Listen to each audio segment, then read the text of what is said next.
One area of our business where we impact the local communities pretty heavily is the school systems.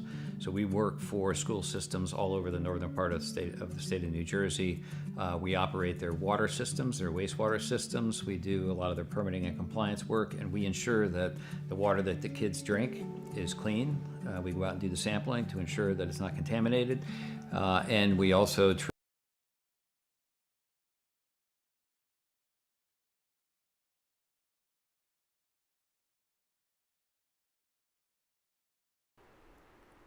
Alrighty, everybody, appreciate you joining us here at Simtrax Broadcasting. Patrick Morrison here again in the booth with the Racing Revolution League. Sources tell me that Stella is working, getting her way up here, but is, quote, stuck on the concourse 46 feet in the air. We'll get to that here in just a little bit. We're seeing these guys qualifying here in the background, this being Wednesday night. The Racing Revolution League is coming off a wild last week at the Tricky Triangle. Robert Rader, Jeremy Burns, and Caleb Gilbert, just to name a few, pushed all race trying to find that edge.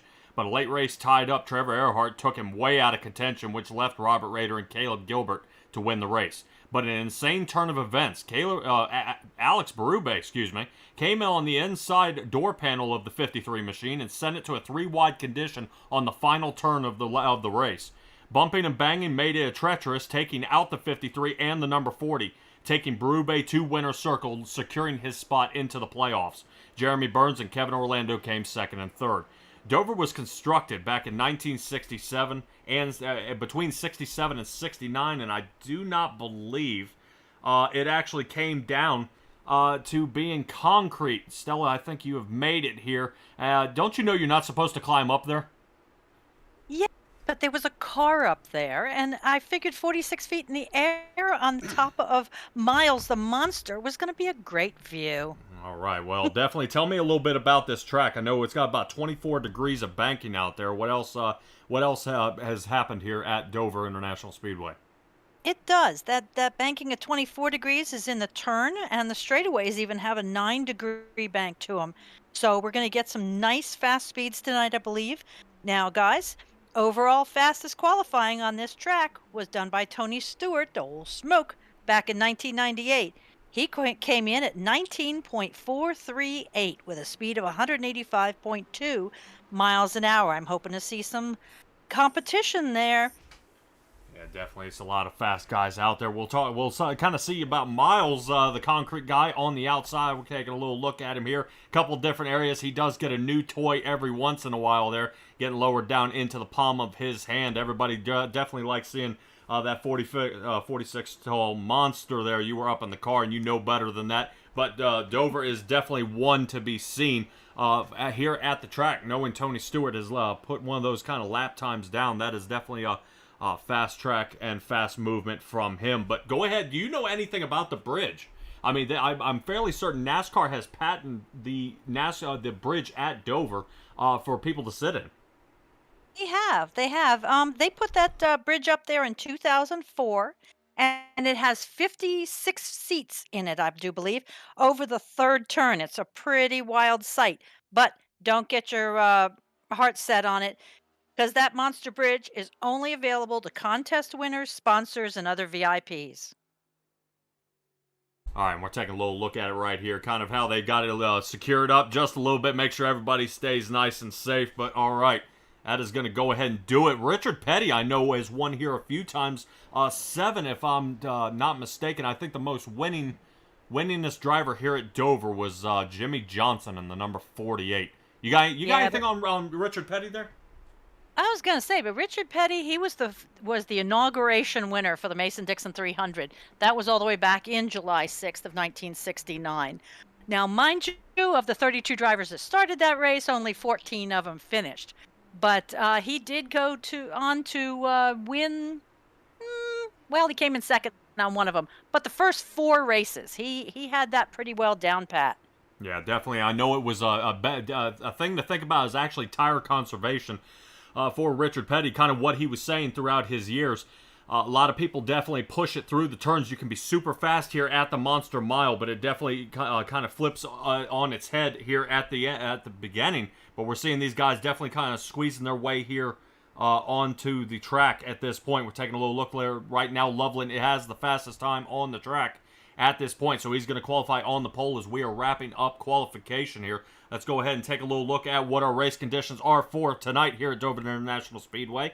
For the Paws of War 200 laps, of course. Stage break will be at 60. 5 sets of tires and no faster pairs. So I think the biggest thing we're going to be seeing here from the Racing Revolution League is the tire wear. 100%. I know I raced with these guys actually in the Monday Monstrosity League on Monday, and tires. That is all that, to me, what matters here is if you can conserve the tires and maintain speed, you should be able to go ahead and get a decent shot at the winner's circle here tonight. But there is a lot of drivers out here looking to kind of turn that on its head here tonight. We're actually going to be debuting a little something different here tonight, but we'll get to that in a little bit. But first, let's go ahead and get straight to our grid out on the track. James Loveland starting in the first position. Alex Berube with a win last week starting second. So we'll see if he can get pushed his way around here. Logan Romney in third. Ted Rekich starting in fourth. Good job by him getting in toward the front, but can he maintain with the fast Trevor Earhart that won the Monday night race?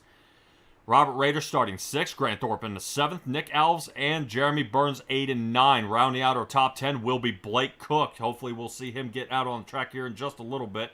Alex Kenton into the 11th place.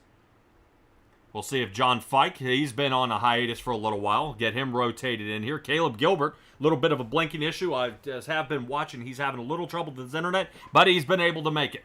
That goes ahead and puts Scott Negus to the outside of him in the 14th position. Let's go ahead and rotate our way through. That way you guys can see what I'm seeing. Parker Johnston here in the 48 Chevrolet. Al Lyken starting in 16th.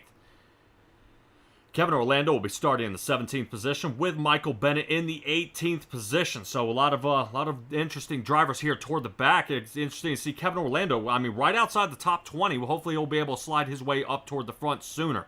Kynan Jones starting in the 19th position with Tay McDonald. Starting 20th, Jacob Sirkovich in the 21st position. Brandon Richardson in the 29th. Well, in the 29 machine, 22nd. Boy, I'm getting all messed up. Steven Sommer starting 23rd, and Chad Lancaster landing into the 24th position. That brings us to only 2 more guys here toward the back. Adam Bowden will be back here along with Rowdy Tony Richardson here, starting in the 26th, 25th position. So we'll see what these guys have to allow here for us so far. This is going to go ahead and start a great night of racing. I appreciate you, ladies and gentlemen, joining us here tonight. We do see a little peek of that bridge right there. And if I were to get seats up there, Stella, I would be quite mad not being able to turn around and only be able to look forward. I agree. And personally, I'm looking at the fact that if we don't have a good camera angle, we're going to miss a lot with the Ally Bank yeah, the bridge. billboard there. Yeah, that Dover Bridge is definitely something out there. We'll have to see what all these guys can get done. Green flag for waiting on Barney. Here we go, and away we go. James Loveland making it happen so far, taking the early lead, but Rekich not taking any time from that as Rekich slides down to the bottom and allowing Alex Berube to go up there and take the more conservative line. I didn't have any luck on Monday, didn't do too well, and had a lot of luck riding higher into the turns. But the week's winner here so far of Trevor Earhart on Monday at Dover, he did quite well. So we'll keep an eye out here on the 21 machine and see how he does here tonight. It's definitely going to be a good pile-up. We got 200 laps to get it done, and plenty of tires. I don't know when guys will consider pitting. But it looks like Ted Rekich is already into the wall there, kind of clipped it coming out of the turn.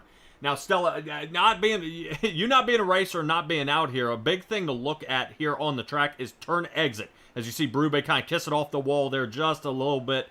He's got to be super careful not to break a toe leg. Definitely not a good angle for these guys to be hitting at for sure. But you're going to see as they come out of the turn, that wall will try to come up and bite you, and it's definitely a hard one to kind of overcome.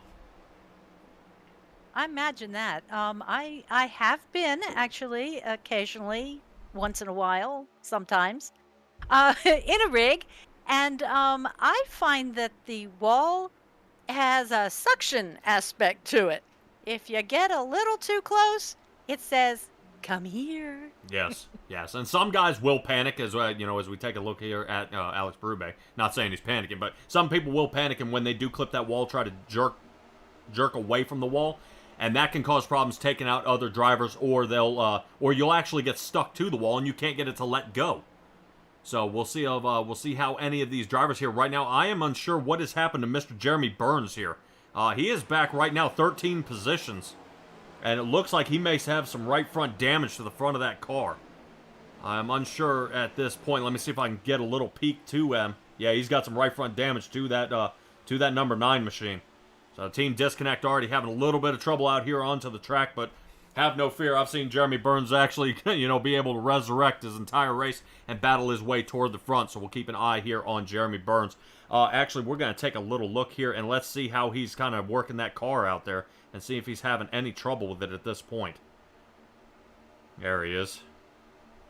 There's Jeremy Burns down in the corner and kind of taking an eye on his wheel here and seeing if he's kind of having any trouble kind of jerking it around. It seems to be handling A-OK, but he's definitely having to put some force coming out of the turns there. So good moves there by Jeremy Burns. Let's go ahead and talk about somebody else doing some decent moves, John Fike. He's up 3 positions as well, up into at least into the 9th position. But Robert Rader here so far into the 5th position. So a lot of guys out here looking to kind of continue their good racing streak here at Dover. But these 200 miles, with it only being 1 mile, a 1 mile track here, it definitely plays a lot different than the 1 mile at Richmond. And that being between the concrete, the asphalt, not as much banking. The banking here definitely wants to try to, sling the car into the turn. If you get lined up pretty well, seeing how you see James Loveland's doing it here toward the front, he's able to get a solid breakaway here already. A second off Logan Romney, who's already hanging out here with Berube on the outside. Berube starting to put a little more pressure here on those tires. And away we go. Still trying to make it happen as Ted Rekish is now firing here toward the inside as well. So Romney caught on the outside. Let's see if Romney clips that wall, and he does. Little nudge right there, no problem. Doesn't look like any body damage from him, and we'll see if he has a lot more trouble fighting around the turn here. Ted Rekish of one of the Fast Pass Racing Network on Monday nights. Covering these guys, and if you want to come see these guys race in the trucks, that's where you'll be able to find them. But we're watching Robert Rader see if he can battle along here along the side of Logan Romney. We haven't seen Logan Romney out here for a little while here, Stella, and it's interesting. Good to see, some drivers that don't have a whole lot of time to make it happen, but they're able to show back up and put on a good show for us. Oh yeah. These guys always put on a good show. You have like I always say, the usual suspects that are here on a weekly basis, and then you have some floaters that come in and spice it up a little bit. Yeah, definitely, absolutely. And I want to take a look at, I think Tay McDonald is down pit right now. I don't know if something has happened, but hopefully we'll see him back out on the track. He is going multiple laps down at this point. Yeah, this mile track didn't started out like a dual purpose facility. It actually still has, if you look on the inside, a 5/8 mile dirt horse track built inside the 1 mile track of the speedway.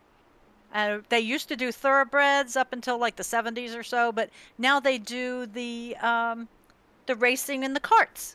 Hold on, we got somebody making a connection. Looks like Al Likens kind of bumped into Adam Bowden there. Bowden able to collect and keep it all held together. Good job there by Bowden. Sorry, I didn't want to cut you off there. I was going to say, I knew they did horse racing here, and I wasn't sure if they're still doing horse racing here. They are. They did. I keep wanting to call them the Surreys or the Chariots, but I know there's a proper word for it, and it's just not coming to me. That's all right.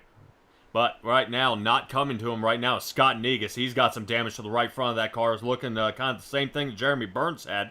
And that's why I'm saying that these kind of turn exits here are starting to come up and bite some of these drivers. Right now, Tony Richardson and Parker Johnston are coming down pit at this point, and they are on their way out at this point. Let's take a little look here and see if anything's going on with either one of these cars. I don't see any damage. They may have gotten a few things squared away. It was interesting to see them actually pitting so soon.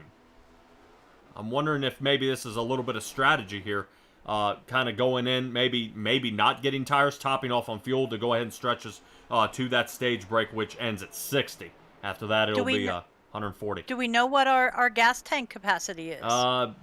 From what I've heard, these guys can reach almost 80. I think about 65 to 80 laps on a tank of fuel. Okay. So we'll have to see, and like I said, it depends how hard you're pushing it as well. If you're like Ted Rekich here, and he's trying to desperately run down Berube, he's with all that fresh air, he's not really getting the adequate fuel mileage at this point. But you're like Robert Rader here, Grant Thorpe, you see sliding in behind Rader, no problems out of that car, the 77, sliding behind the 53, just trying to conserve as much fuel as you can. You'll notice the people that saved tires and the people that didn't. And the ones that don't are going to fall off immensely. And then after that, it's going to be really a shootout from the guys who have saved, that have that extra 5-6 laps in the tank to hold out much longer. Right now, best times on the track are about 23:37, let's say out of James Loveland. With the 23:37, last ran a 25:03. So the fall off is, already 20 laps into this thing. Oh, no! No. Grant Thorpe into the wall. That is going to bring out a caution. Oh, Rader, look out! Oh, Rader got it again. Yep, looks like Robert Rader kind of just got wiped out on that one, and that is going to bring out our first caution here of tonight. Definitely he's not going to be happy about that. 53 machine trying to get going. We'll see if he is broken here. He's rolling.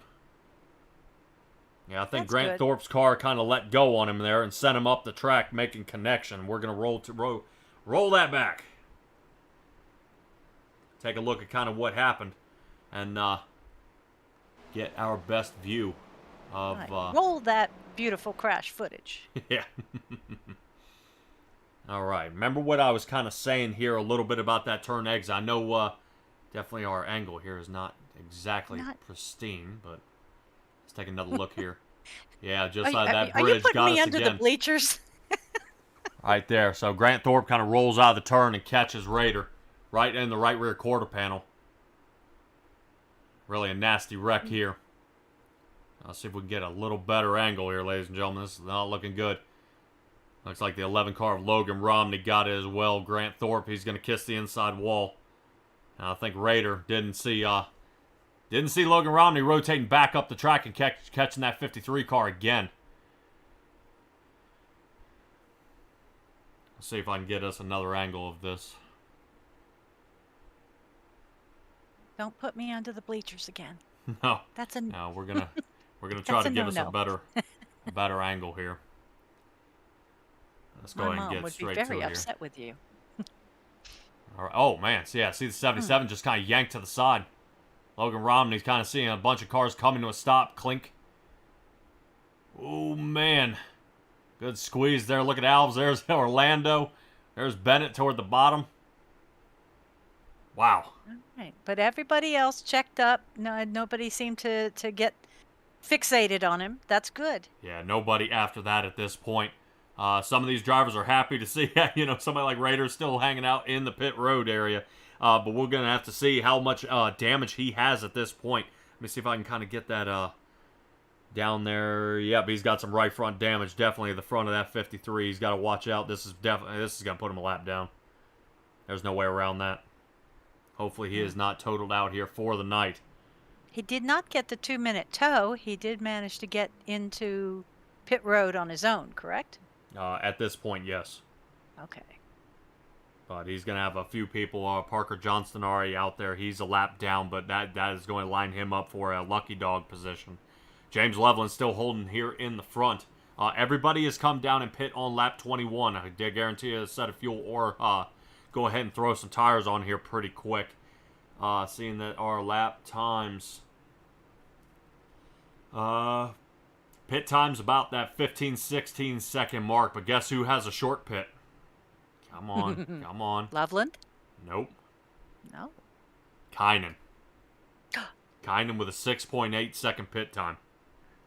Did he move? Oh, well, look where he is now. He's all the way up in 5th. 5th position. So I probably would say I agree with this call.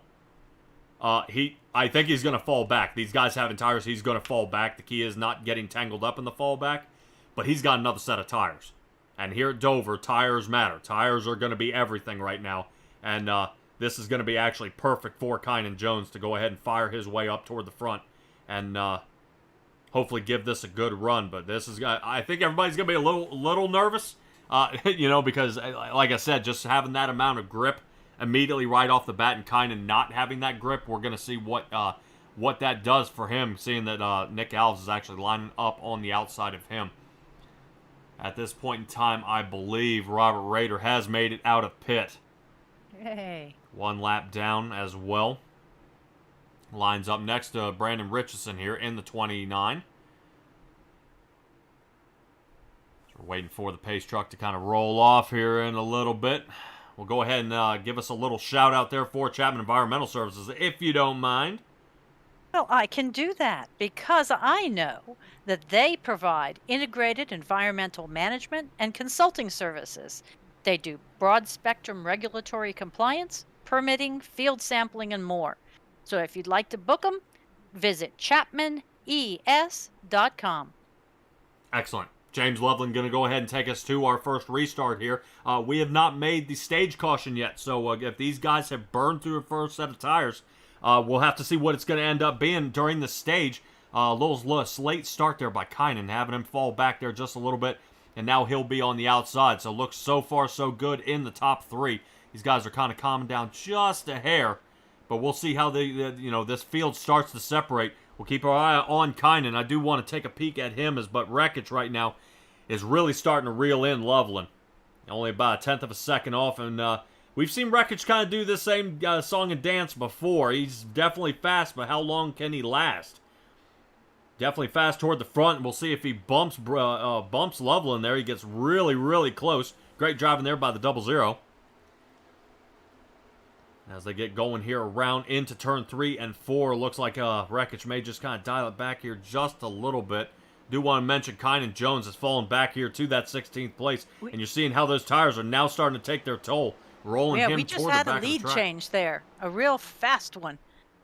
Yeah, just definitely. as you were gliding away, Wreckage took him on the inside and ran away. Yeah, and we're gonna see if I can take any sort of a peek at that.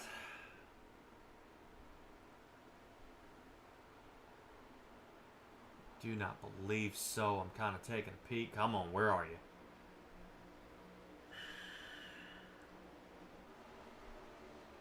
All right, let's see if I can rotate that back for a quick pass here. Yeah, right there. Just that roll off that turn. Definitely had him there. That is the bump draft, the door draft. What kind of just turn exit? Sling. He just had a better turn exit right now. I wouldn't say it's a kind of a slingshot move, but he definitely had perfect turn exit on that one. Loveland may have checked up a little bit to rotate up to the up the track, but Wreckage did not. Holding on to it solid there so far. Right now, I want to give a shout out there for Steven Sommer here in the 81. He's up on the 12 positions. Almost broken himself into the top 10, but he's got Al Likens to get around first. Al Likens seeming to racing next to him on Monday as well. He's got a good feel for this track, definitely fast. So we'll see if he has anything for that 16 car. But the 16 car, look at him working around Blake Cook here, and now he's going to go ahead and take on Nick Alves on that outside line. Yeah, but Nick has something to say about that. Yeah, we're going to see if he's got anything. Turn 1 and 2 is where they're entering now. Not too far behind Steve Sommer, looking at that angle. Can Blake Cook hold it, and they're going to go ahead and stay single file behind them at this point. But right now, Nick Alves staying on the bottom. And they're going to, yeah, that's it. That'll be the end of the battle there for now. But right now, it looks like Kevin Orlando just got doored by Scott Negus in the 39. So the 27 will have some right side damage from the 39 on that one. And hopefully that does not affect the rest of his race here. Parker Johnson, we just saw him clip the wall. Let's rotate back here to some of these guys who ended up in that tangle up. A lot of fast drivers who may have ruined their race early on. I believe right now. Go ahead. I'm sorry. 77's making some inroads, though. He's already up to 19. So they must have been able to completely fix his car. Yeah. But I'm just, some of your usual fast cars that you've seen. Jeremy Burns here, the Mountain Man in the 18. Grant Thorpe, our fuel calculator there in the 77. We got, it's just so a lot of fast guys. We got Robert Rader back here. He's still suffering from some damage there on the right front of his car. If this ends up in another caution or that stage break, I definitely expect him to come down and square that thing away. Because last thing you want to do is have that happen again. But we are losing a heck of a lot of time rotating all over this track, only being a mile. Let's take another look. This looks a little familiar. But this is actually Ted Rekich getting passed by Alex Berube here. So now Berube is taking the lead. On the turn. Yes, so Alex Berube is now into the lead, starting to see if he can put some separation. It lasts a little while. I would probably say that tire compound is starting to break down on them pretty bad here, and we'll see how they go ahead and get this squared away for some of these drivers out here. Yeah, I'm looking at the way some of them are coming very, very low, and they need to consider this track surface and the pits are concrete, but the safety apron is asphalt. There's 10 feet of asphalt on the straightaways and 21 on those curves. So I think they need to keep in mind as they cut low on that apron, they're going to be hitting an entirely different surface with their left tires. Absolutely, and we are taking a look here. Alex Kenton here, kind of wheeling this car around, seeing how we can do. Seems he is well concentrated in there. Everything looking good so far, and he doesn't seem to really be fighting the wheel much, and that's exactly what you want to see. Nice, calm, smooth, easy into the turns, so everything going very, very well here for Alex Kenton, as he is right now, I believe, if I'm not mistaken, top 5. So good moves by him at this point in time. And he, still on the charge, on his way to the front. I definitely would love to see him actually, get a solid top 5 here. I know he's kind of, he's been bumped and banged around there a little bit, sent to the back, but hopefully he's got a little more to say about that. If I'm not mistaken, that may be a Weekend Woodsman on the hood of his car. Yes, it is. And if I remember right, Weekend Woodsman, I believe, is a proud sponsor of the VRA League that happens on Tuesday nights. We have Trevor Earhart in the 21. Let's see how he's doing. Let's see how Trevor Earhart's doing. In the 21 machine. There he goes. You definitely kind of see him having a little chat there. Looks like he may be talking to some of his buddies out there, trying to figure out good pit stop times and everything else. Trevor Earhart in the 4th position. Trying to triangulate that turn here a little bit. Try to see if he can get a better angle down the front stretch. And he does. So that was I love it. And we're kind of watching everything kind of happen, coming together. You see him ride up a little higher in the turn. Now watch him duck down. Just a little bit to stay away from that back wall. Because the last thing you want to do is ride up into that wall and end up in a whole bunch of trouble. So Trevor Earhart putting on a great show here for us in that 21 Black Rifle coffee machine. Very cool. I love your new feature. I find myself transfixed, however, watching them and missing the cars. But, I just have to find some more ADD or something so I can bounce around faster. Yeah, that's all right. Well, definitely want to make sure that everybody can see that, bring more realistic idea to what you see here. This isn't just a video game for some of these guys. It is definitely a race that these guys are trying. But we see Nick Alves trying to make some moves here. Let's see if he's got anything for Blake Cook here on the inside. Oh, man, we got a mashup here. Blake Cook down toward the bottom. Looks they're kind of dicing around. Looks like, looks like Al Likens here. Wow, look out. Nope. Blake Cook contacts the Al Likens in the 16. Got a good mashup of drivers here so far. There it is. Not again. Michael Bennett. Massive hit. Massive hit on that inside wall, and he is heavily damaged. He is heavily damaged at this point. I know he's not going to be happy about that.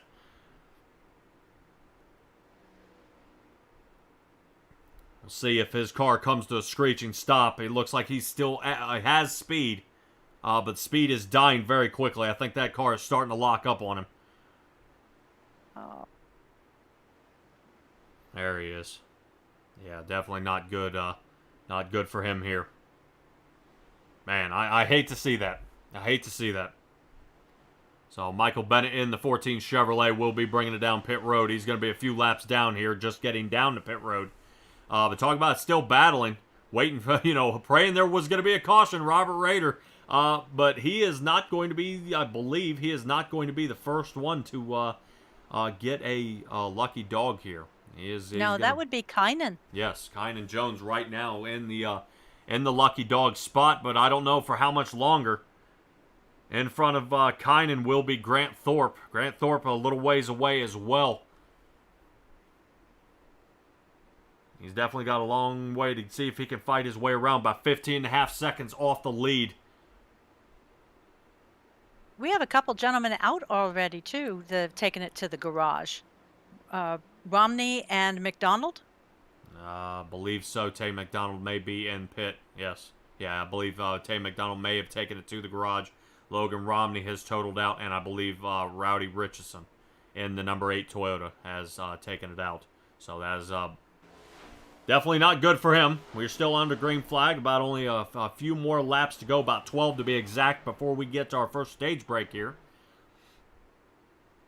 And something also happened with Negus, because he has been in the pits for quite a bit. Never saw him hit the wall or anything, but he's been in there for several laps. Well, we definitely saw Scott Negus in the 39 when he was kind of when him and the 27 of Kevin Orlando were dooring each other there a bit. They were getting bent out of shape and kind of messed up onto the track.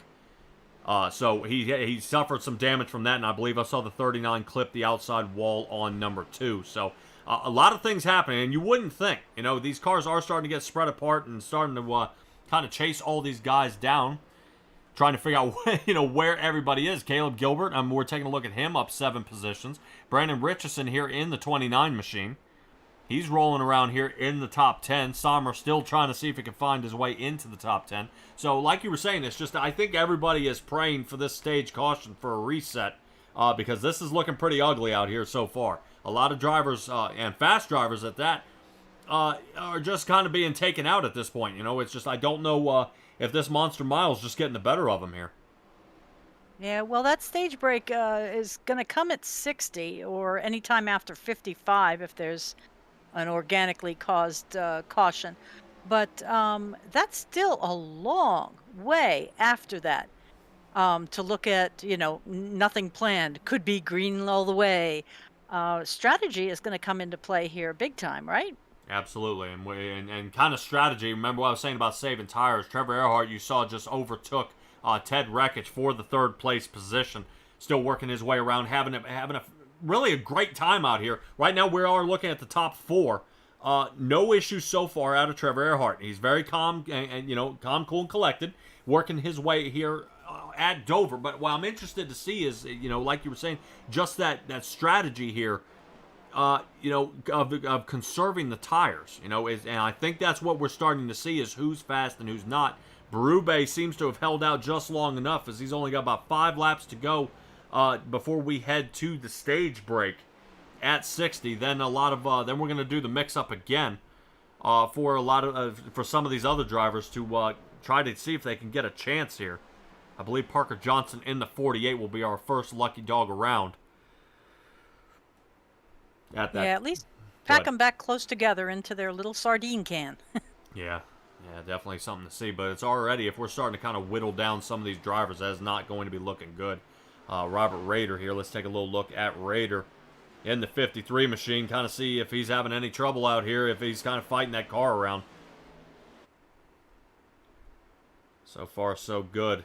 You definitely see him. He's trying to battle. He's trying to get it turned here, but he's I think some of that damage may be causing him some trouble. Yeah, what I also like to look at here is if you're not just looking at the track, look at the driver. Watch where his eyes concentrate. He is looking way up around the track and around the turn, and that to me, from my perspective, that's more of a veteran angle. The last thing you want to do is drive 2 car lengths in front of the nose of your car. He is looking already at turn exit and putting the car where he wants it to be. So good job there by him, really kind of keeping his eyes on the road and kind of where he needs to be rather than where he's heading. So we're taking a look there at Robert Rader, and we'll take a look back up front actually here with James Loveland, kind of quiet here so far. Started on the pole, but now he's back to the 2nd position, still comparable for him. But a lot of work left to do. I don't know how how much more damage these cars can take before the stage break, because you almost want to try to work out a deal with the entire league here of, hey, can we sit in pit for 3 minutes and hammer out some of these dents, because it's going to be, I think, a very, very few paint jobs here that are going to be actually all in one piece. I believe it. I was thinking about that thing where you were saying he was, 2 car lengths in front. I just wish some people on I-95 would drive a little past their hood, and we'd have a lot less traffic jams. Yeah, that and the rubbernecking, I'm sure, as well. Yes. So, but we were coming up with only watching Berube here going ahead and taking the stage win. He's going to have a good plan of attack for the rest of this race. Definitely, I would assume 4 tires, full tank of fuel, and these guys are going to do it again. Pit back on lap 21, so I was kind of hoping this thing would be cautionless in the first stage, because I would like to know what the stretch is in the first 60. So we're going to see... We're going to kind of contemplate and watch what these guys do for some sort of pit strategy here. How they're going to undo it. Really, what is the plan of attack? That should be lap 60 here. Waiting for it. Yeah. There it is. I think it maybe, like I said, maybe waiting for that 10th car to get by, and Kevin Orlando being that 10th guy to get by that line. And so give some guys a chance to give a shootout here toward the end. Let's have a little look here at Kevin Orlando. I know Kevin Orlando. He's everybody's pretty excited here about what they can do out here on the track. There's Kevin Orlando. So he seems to be doing fine, no problem. Into the top 10 so far, up 7 positions in his Ford, getting his way around the track here. And I don't know if you noticed that, Stella. You see what's kind of on his gear shift over there on the left? I'm on the left. I see a little dog. Yeah, a little dog to him. So that should bring us to our next one. Actually, our sponsor here for tonight. I want to have a little chat about Paws of War. Yeah. Would you like me to tell you about Paws of War? Yes. Okay. Because I found out that their mission is to honor and support our veterans, our active duty members, first responders, with services that enrich their lives through the rescue and training of service dogs. These service dogs will serve for independence.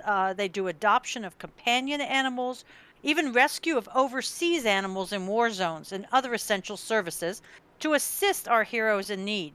Each of these dogs costs between $10,000 and $25,000 between the rescue, housing, medical care, food, and training. And this Paws of War relies solely on the support of the community. They don't receive any help from the government. So your donations will make a major difference in the lives of the vets and their dogs. So because there's never a cost to the heroes for the services that Paws of War provides. So contact pawsofwar.org for more information. Excellent. Paws of War. Like exactly what she said. Don't forget, check out Paws of War. It should be pretty easy and simple for you guys to go ahead and check him out, especially for the vets, coming back from there as well. And I'm fairly certain I read something as well for the Paws of War that they actually, during wartime, if a soldier overseas or whatnot kind of finds a dog that's kind of astray, they will help him and kind of help bring the dog home. Yeah, a lot of the guys I know in Afghanistan, they would find like street dogs, and they'd become the mascot of the platoon or the tent, and they'd feed them, they'd befriend them. Sometimes it was a nice thing to come back to, even though it wasn't home, at least it made it homey for them. And it was hard for a lot of these vets to leave these dogs behind, landmines and war zone, etc. And they help them with all their vaccinations, vetting them, making sure that they're not bringing things back with them. No extra fleas, please. But so it's a really good cause. Their motto is helping both ends of the leash. Excellent. I like that. It's kind of catchy. Helping both ends of the leash. All right, and that is Paws of War there, ladies and gentlemen. We are heading to after our stage break here. This is going to go ahead and kind of dice up to be a good one. Right now, I'm showing Kynan right now in front of Berube. Kynan pit on lap 53. but I believe Kynan is a lap down, if I'm not mistaken. Like 4 laps down. Yeah, well, this will go ahead and give him a wave around, which will work out fine for him. He'll go ahead and chop off another lap and get, kind of set him back back on pace. But he's going to have to hurry around. Pace car lights will go out, and he should be able to sling around. There he goes. Fortunately, it's iRacing, so he's going to go ahead and drive through the pace car here. Kynan Jones in the 85 Ford. Just like we were talking about, man. Just can't get a break. I had a chat with him in the open wheels he was running as well. Man, he's just having no luck over there. I don't think it's him. I wouldn't say it's him, and it's not his driving. It's just the boy is magnetized. He's got the south end of the pole, and everybody else is the north end of this magnet, because they just cannot seem to stay out of that 85 machine. But right now, Stella, we got Berube, James Loveland, Caleb Gilbert, and Trevor Earhart starting in our front 2 rows here. Ted Reckich, right now we've got, to me, I call them laser beams. These guys are the fastest ones out here on the track here so far. And you've got John Fike in the 6th position, hanging out, still comparable with 23:49 is his best time out here. We're gonna have really a good shootout. Probably these first 5 laps. These guys are gonna really hammer around here. But Geico restart zone it'll be, and we'll see what we get going here so far. Berube takes off on the outside lane. Little blink there from Caleb Gilbert. We saw that at Pocono. I don't know if that's what caused that final pileup. But I think a little redemption for Caleb Gilbert and Berube on that last lap. But we saw at Pocono there, Stella. Definitely timing is coming. But, Caleb Gilbert can't keep clipping the wall like that if he wants to remain fast. No, sir. Yep, Caleb Gilbert still working his way around. Good, solid, clean lap out of the rest of this field here so far. We're going to kind of rotate our way here just back a little bit. I want to keep an eye out. See if Caleb Gilbert has anything else. Wait for these tires to tack up, and then they will start pushing their way around. But Trevor Earhart firing his way around the turn. No problems. Seeing if he can stay his way forward. John Fike still in the 6th position. But it looks like we got Nick Alves might be under fire by Alex Kenton here. Hopefully we'll see Alex Kenton. Oof! Fike into the wall. He's got to be careful. Now, these cars we have seen are pretty sturdy. They'll hang out there, but taking a huge shot to the inside walls are not going to be good for these drivers out here at all. Right now, Nick Alves hanging out there. No problem. Making it happen. Let's see. You know what? Let's take a look at Nick Alves. I got everybody to show everybody. I've got everybody here. Here's Nick Alves. Getting around there. No problem. Looks like Jeff Gordon is his idol. 24. Got even the car in the back. I can't wait to see coming next week at Charlotte will be the throwback race. So, guys, keep in mind that you'll see all your drivers out there running for the running different paint schemes. I would probably roll the dice and say Nick Alves is probably going to run something Jeff Gordon style. Hopefully he's got... I was going to say, hopefully all the way back to the Rainbow Warrior. Oh, yeah. Well, I'm hoping even better than that. I'm hoping more of the outlawed car. The T-Rex. If he stays with that, I think that'll be kind of set the precedent for Charlotte. For sure, because that is the only race that car ran, and it never returned back to the track. So Nick Alves, hanging out here in the 8th position. Exactly where he started so far. But right now he's got a field of Chevrolets in front of him, Trevor Earhart and Alex Kenton. But right now he's got a Toyota of Brandon Richardson barreling down on him and underneath the inside. So Richardson goes ahead, capitalizes on that 8th position, and Nick Alves dials back to 9th. We were saying Kevin Orlando at the stage break. He was in the 10th position. He's lost 2. Yeah, we're gonna see what where he ends up. Right now, he's showing me as Berube is in pit. I do not believe so. That is a garbage thing from my tower here. Hopefully, we can get that reset, get that squared away. Let's just say Berube is in the lead.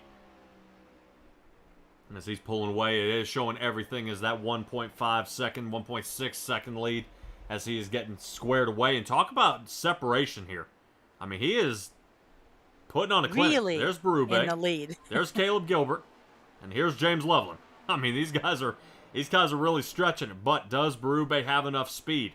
I know racing with Ray Lane last night. Hopefully we'll see him return. I believe Nashville Super Speedway is when we will see him again in the Wednesday Night Race and Revolution League.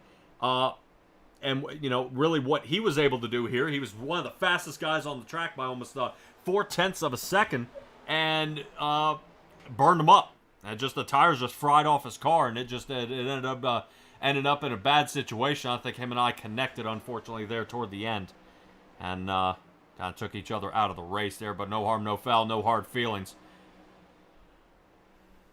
But It happens. You know, you look at the Bowden number 83 shows out on your tower, and I just got a notification that he was DQ'd because he could not pit for the meatball. Could not pit.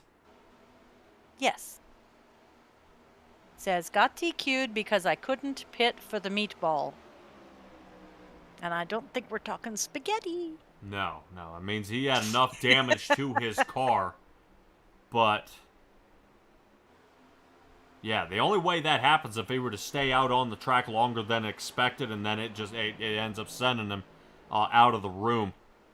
And then that's going to be, man, that stinks. I hate to see that.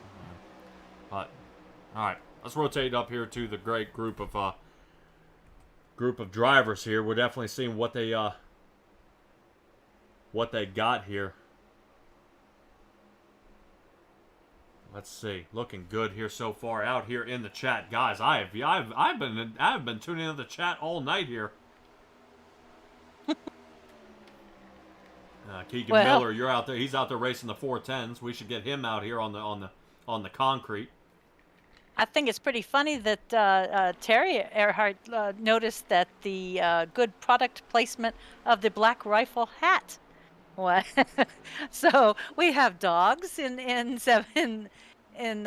one. We have a hat in another. Who else can we see? Oh no! In the chat, Ray Lane. What up? Oh man. Hey Ray. Hey man. Hope you no hard feelings about a Monday, bud. It was just like I said, I think the two of us just met in a bad spot, man. But I can't wait to see you get back out here, because I think we need some more laps turned by the good old Ray Lane. Yay! But hopefully we'll see him get back out here. I hate to see how long he's been out, but it's this league's pretty tough here. But we're looking at tough moves here by Jeremy Burns and Chad Lancaster at this point. Chad Lancaster seeing if he can put the moves on him. But I think it might be time. Really? I think it might be time. I'm going to go ahead and showcase our new piece we have here at Simtrax Broadcast, and we'll kind of hang in with these drivers here on the track, let you guys see what they're doing here. But we're also going to show you the drivers. Here we go. So I'm going to start here with actually the 9 here of Jeremy Burns. And we're going to take a watch on the screen what they are doing. And we're going to watch them real time what they're doing in their room, exactly how it's done. First ever do this. Go ahead, guys, take a watch, and we'll kind of sit back and watch this race go along.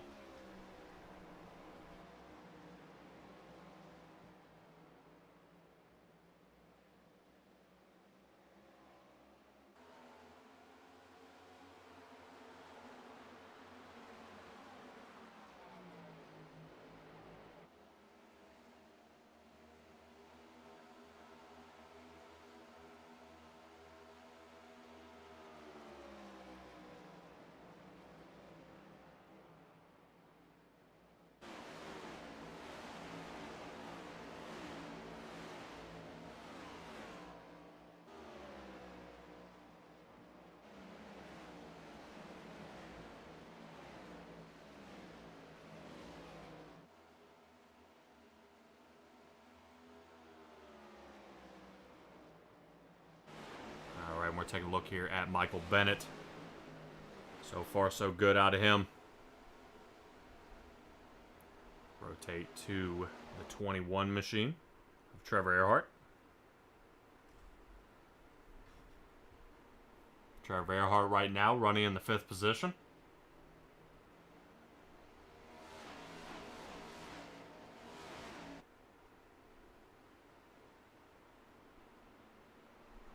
As she said, perfect shot there by the hat. And it's also a good idea to kind of see what these guys are doing racing rigs here, you know, kind of what we've got going on, Stella, what these guys are doing out there on the track. Let's take a look here at Chad Lancaster in the 22 machine.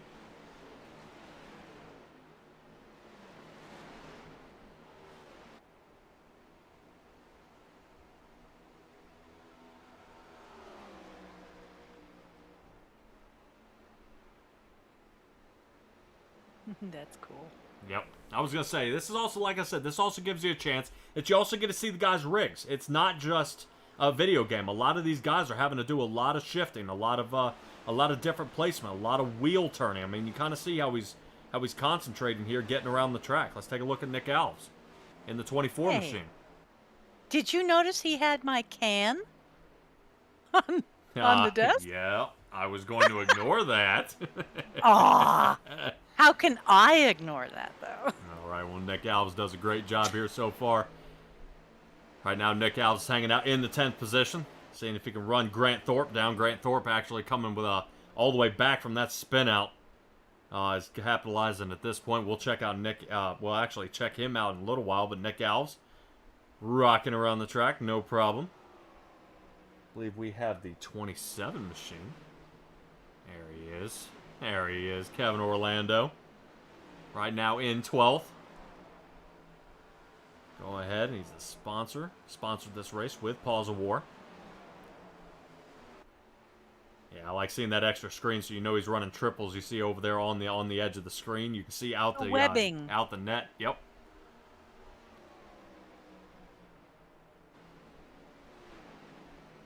Love it. Love the driving gloves, though. Love them. I was just looking at that, too. A lot of these fellas wear the driving gloves. Yep. Oh, man, check that out. And the 29 of Brandon Richardson. There we go. We haven't checked in with much with him here. No problem. 29 of Brandon Richardson. I think that is his Twitch handle behind him as well. Oh. Be rich. All right. Dang, my wife would be she would definitely be jealous of that. Look at that gaming area. I was gonna say, don't area. let her spy that. I know I'm gonna get in trouble if I keep that up. Let's take a look here at the 53 machine of Robert Rader.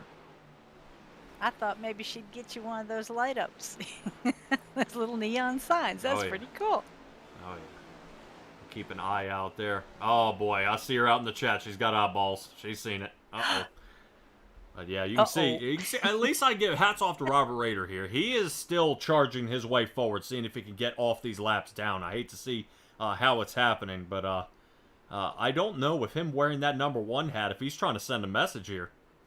Well, isn't that where he still is in the standings? Yes. Right now he is still in the lead in the standings, and we'll get to that in just a little bit. But look at you getting ahead of yourself. Sorry. All right. I believe Mr. Tay McDonald has checked out for the night, which is going to bring us straight to Mr. Grant Thorpe in the 77 machine. Getting his way around there. He has actually checked away from that Dollar General scheme. Still rocking the Tennessee scheme in the 77. I like it.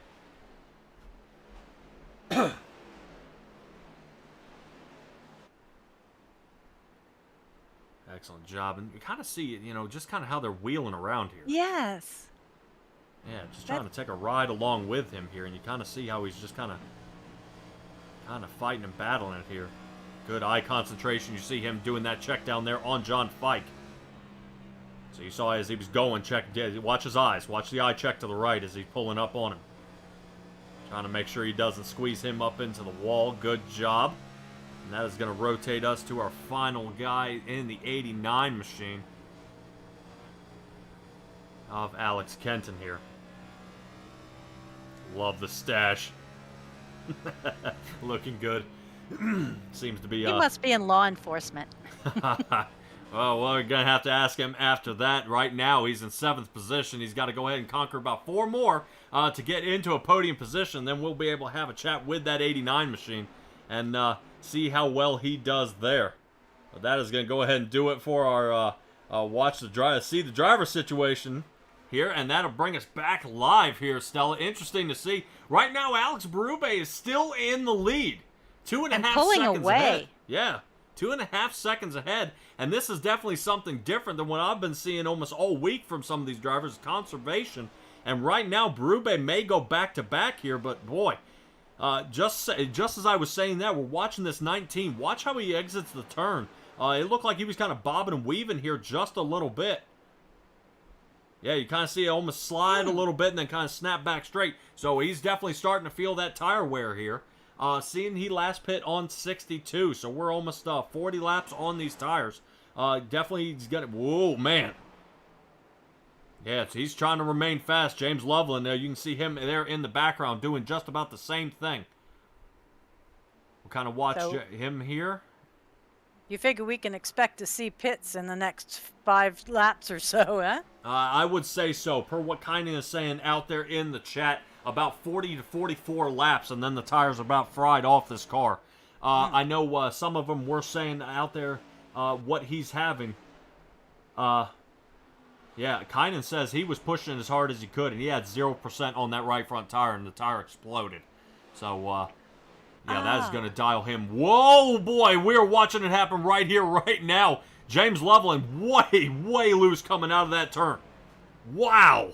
Great save there by the 0-2. Holy cow, he is going to need a new race suit after that one. He almost sent it straight to the inside wall. Unfortunately, how we saw Michael Bennett kind of get bit there a little bit. Same sort of deal, so now that has allowed Trevor Earhart to reel him in.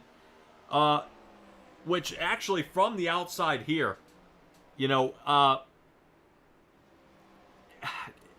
the draft may actually help James Loveland here. It may take off some of that from the downforce from the back and help the nose kind of tuck down a little bit, and it'll actually help Trevor Earhart with the air coming over top of the rear spoiler and help his nose duck down. So hopefully this works out for the both of them, kind of getting squared away together.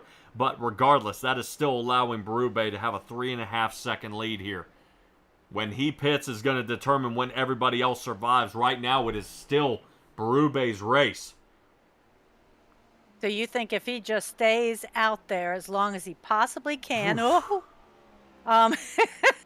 Sorry, I saw that one too. Just hoping that the rest of the field in the back can't compensate for those wiggles as well as he can. Well, yes and no.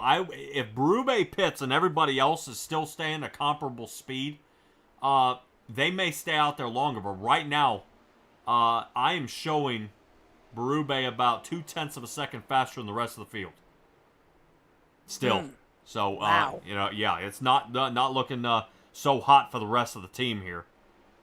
Trevor Earhart at least had a lap slightly better. But you see James Loveland with a 25.83, a 25.5 here by Caleb Gilbert. So these guys are falling off a 10th each lap. And with still set in as long as it has, right now I think Berube has been practicing and definitely does not want this streak to end here.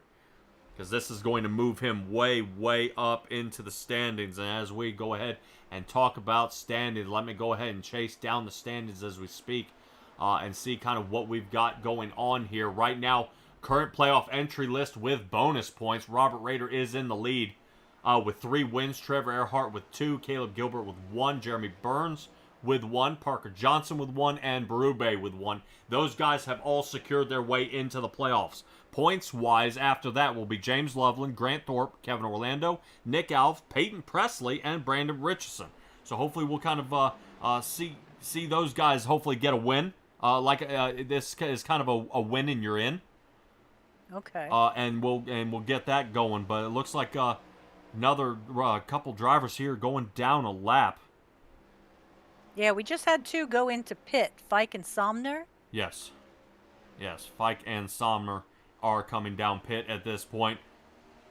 Still Richardson here in the 8, still down pit as well. He may have broken that car. I've seen him. He came back out, but now he's back down pit again. So not looking too good out of the 8 machine. Hopefully he'll have a better run next week at Charlotte. Berube still leading the race almost 4.25 seconds now. Still taking off. Yeah, I have an update on Adam Bowden too regarding how he got DQ'd. He says the pits closed before the caution, so he couldn't pit for tires. It says when I was on my way into the pit, that's when he got his DQ. Wow. Yeah, I would have almost gotten a hold of race control for that one. I may have tried to square that one away. I'm just the broadcaster here. I don't want to push the subject on anything, but pushing the subject right now, Berube. Whoa, he's got to slow down from pit road there. Trevor Earhart going to go ahead and stay out as well. Brandon Richardson in the second position in the 29 machine. He's up 20 positions right now. Yeah, Brandon Richardson's doing a great job in that Toyota. James Loveland, he's fallen back. We saw Trevor Earhart pass him. I think Loveland, he's probably praying for tires at this point. He's probably, looking how Berube's pitting. He's coming now. He can't take any more. He's got to come down pit. But this is the one. Everybody coming down pit right now. Alves, Wreckage, Kenton, Kevin Orlando. Everybody coming down pit at this point. These guys are making it a point to come down pit at this time. Scott Negus is on his way down pit as well. Let's see if he's got anybody else joining him. I think Richardson's coming back down. I think he's still fighting a lot of damage on that number 8 car. But taking a look, Berube is still in pit. Interesting. I don't know what's going on here. Berube is still in pit. His regularly scheduled maintenance has been done. Could he possibly have something aerodynamic that's been bothering him? You wouldn't think. I wouldn't think anything aerodynamic's been bothering him if he's been pulling off by almost 0.2 a lap. But tires are down and away he goes. Yeah, I don't know if something happened, but that may cost him the race. Seeing that we have been green flag yes. for almost 60, 70 laps here. That is not good. That is not good. Hopefully we'll see him kind of bounce back here. Sitting right now in the 18th place, 1 lap down, back down pit again. Oh, my. Yeah, I don't know if Berube's having a problem on his other end. He might have sped in. You think this is the drive-through? You could very possibly well. So what he did is he may have sped down pit and had a penalty sitting there in the pit stall. I know they'll hold you for about 30 to 45 seconds. Oof. So, yeah, not too hot there by him. And we'll go through the shuffle here, and we'll head to a commercial break here in just a little bit. But right now, I want to talk about Caleb Gilbert here in the number 40 car. Still fighting a little bit of those internet issues, but he's holding tight right now. And behind him is John Fike. Fike trying to reel him in. Fike take flight. Can he get him? As Ted Wreckage is in the 3rd place. Trevor Earhart may have had a lot of repairs to make down pit road. Like I said, it's always good to make sure your aerodynamics are fixed there in the right front of that car. Or that may cost you way, way in the long run. Yeah, we got a fan out here. Bart's back. Says don't have a cowman, but is rooting for PJ. Yeah, hopefully, I'd like to be able to break that wall with PJ, get him out here, and hopefully, get him on a webcam as well. I'm sure a bunch of drivers out here and fans would like to see Parker Johnson, but we'll see if we can break that wall, but not right now. The only wall being broken right now is the exit of turn 4 and turn 2 here, as we see.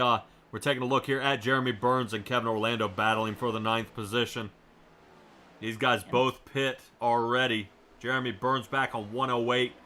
But right now he is dialing it back here at this point. I don't know if any of that damage on the right front of his car is still playing up on him. 14.8 second pit stop, so he did not even get any of those damage hammered out here. But hopefully he'll be getting it going. Yeah, well, his fans, Debbie Smith and Sonny Poston, are out here in the chat rooting him on. All right. Looking good, yes. And now I believe last week it was the red mist. We had a conversation about the red mist. Don't let it get a hold of you. The red mist is going to take another one again. I love it. But hopefully we'll see get a little bit of that. And I don't think this one's going exactly the Jeremy Burns way he'd like it to go. Hopefully a little tire conservation. We'll see Jeremy Burns slide into the top 10. But he's got a lot of fast drivers in front of him. Alex Kenton, Kevin Orlando, and Nick Alves, just to name a couple of them here, right here in this pile. Trying to work, working their way around. It's looking like to really shape up to be a great race. But I just, man, why is Berube? Just that pit time, just dang. That puts him all the way back to 19th position, down 17, after leading so many laps and putting on a clinic here. Now is being sent to the back. Ted Wreckage fighting his way up, now in the 2nd position. Let's see if Fike gives him a little nudge here. Ooh, man. Looks like Ted Reckich goes ahead and survives, goes ahead and stays away from him with that slider in front of him. So that leaves him with one car left. The 40 machine of Caleb Gilbert here, who's just dialed underneath the bridge, coming out of turn 2. Into 3 there, you see that little bit of a blink there.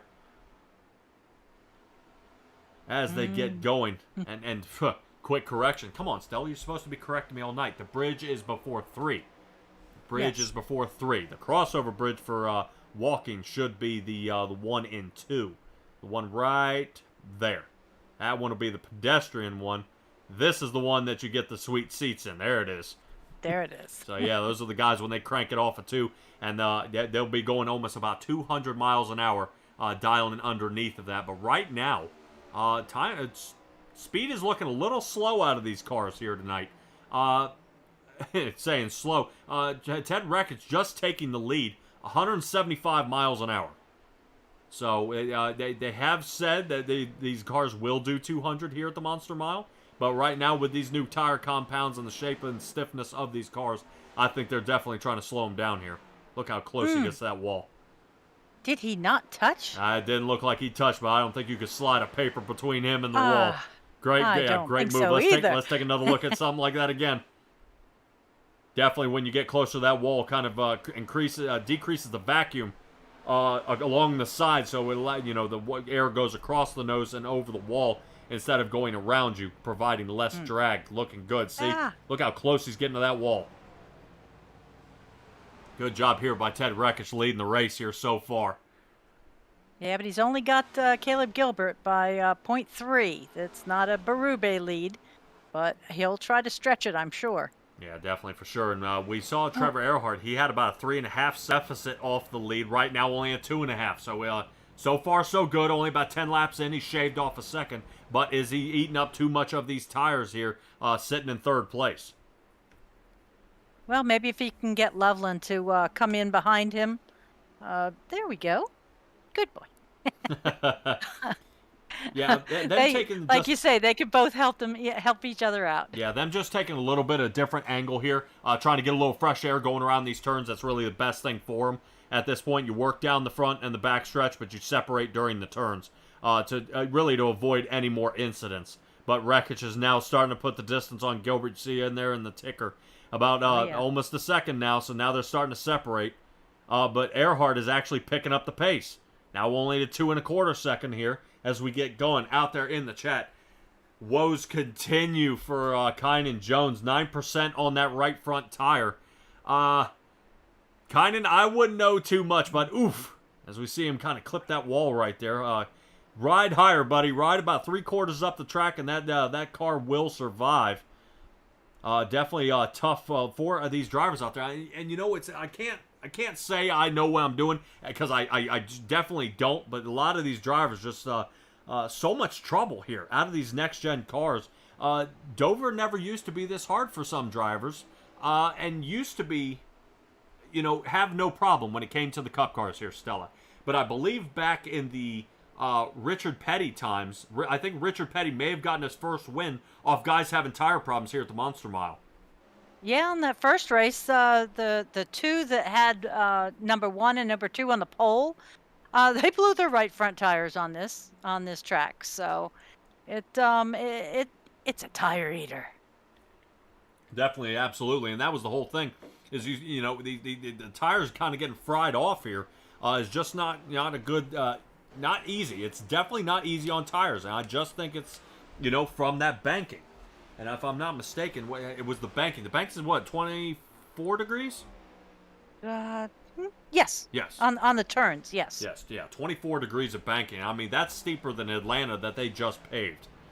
So definitely a mixing bowl style and concrete. Reminds you a little bit of Bristol. I think they would probably have the same architect if I were to guess. Between Bristol and which? Bristol here and Dover. Probably say Bristol. Okay. Yeah, Bristol and Dover, because it kind of has the same flavor. That makes sense, because like in '95 when they put went to concrete on this one from the asphalt, they were right after Bristol doing it. Oh, really? So almost a concerted effort. Everybody said, all right, let's go to concrete this year. Some stayed Yeah. with it, and some sided back away from it. But we are taking a look here at Parker Johnston there in the 48. Already has a race win on the year. So far, so good. So, like I said, to me, it's getting that first win out of the way. And I've talked to a few of the drivers. Get that first win out of the way, and you've made it into the final 12 drivers there toward the end that are, that really make the difference. The final 12, that is, that rounding off actually on the 21st at Daytona. Boy, and then we come into the new year, actually on the 11th. They start back in Michigan, starting the round of 12. So that's actually a good track. That would be a perfect track, actually, if that were me, to get started at. You get the, you get that chance to actually reach out and try a super speedway right coming off of Daytona. But getting that first win out of the way and securing your spot in the rest of the season, that is exactly what you want to have. Just because right now, like Parker Johnston right now, he's just worried about, let's just get around. Let's get through there. The higher he places, the more bonus points he's going to collect. Such as if he wins a stage win, if he qualifies in a certain area, that'll get him some more bonus points. But right now, that win secures him. He could not show up for the rest of the season, and he still has a shot in. Right now, his key is just stay calm, make a good placement here toward the front, and and kind of figure out what his best angle is to score some bonus points for getting that edge in the round of 12 to go ahead and hopefully sneak into the round of 8 after that. Right. Well, right now I'm watching Earhart and Gilbert doing the 2-3 move, and they have halved. I mean, all the way down to number 4, Loveland. They have cut in half their distance from wreckage. Yes, they have, and we're taking a look here right at it right now. As you were getting ready to say, it looks like still Caleb Gilbert kind of blinking there just a little bit. I think the 39 of Scott Negus will be able to get around him, no problem. But Earhart kind of waiting his turn here. He's very conservative on those tires. Remember what and this is the whole thing: is how long can these tires last? Out there in the chat, Kynan just saying, still more trouble. 9% on his right front, so he's definitely got a hard steering problem. And I know sometimes that is caused by the steering ratio that these guys pick. You can pick between an 8-1 all the way up to a 16-1. A 16-1 being a lot more favorable for saving tires. If you were still running out there on, let's say, a 10-1, it's going to burn the tires up. It's just because it requires less input from the driver themselves. And it ends up jerking around the car a whole bunch, which, of course, not making easy, smooth movements is definitely going to be troublesome for them out there. But right now, like we were saying before, taking a look here at Trevor Earhart, he's going to be out there having no problem. He's getting around the track. He's got it done. But so we're seeing him winning on that Monday league here in the Racing Revolution. I see this coming to an end for Wreckage here pretty quick. Wreckage already triangulating the turn. He's trying to figure out how to pick up some sort of speed. There were some conversations here, Stella, that during practice, how many of these guys are shifting? And hey, when we were taking a look at the see your driver's moment there, I don't see anybody shifting here. I think everybody's kind of everybody's hanging out in that fifth gear. I would be concerned that when later on, if the tires start wearing down. Oof, Earhart gets a little on the wall there a little bit. Maybe they have paddle shifters.